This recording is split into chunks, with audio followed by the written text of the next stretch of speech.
Dobar dan svima.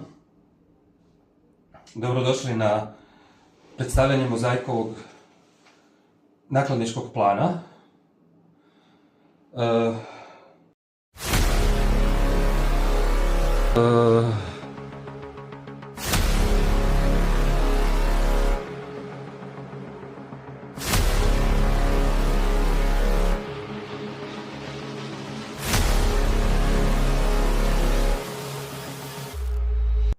Odlučila je s Tremom razgovarati, s tom čudnovatom damom pregovarati.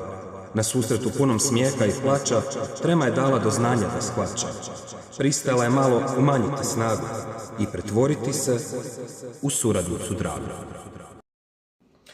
I upravo zahvaljujući ovom nakladničkom planu, Mozaik knjiga osvaja svijet.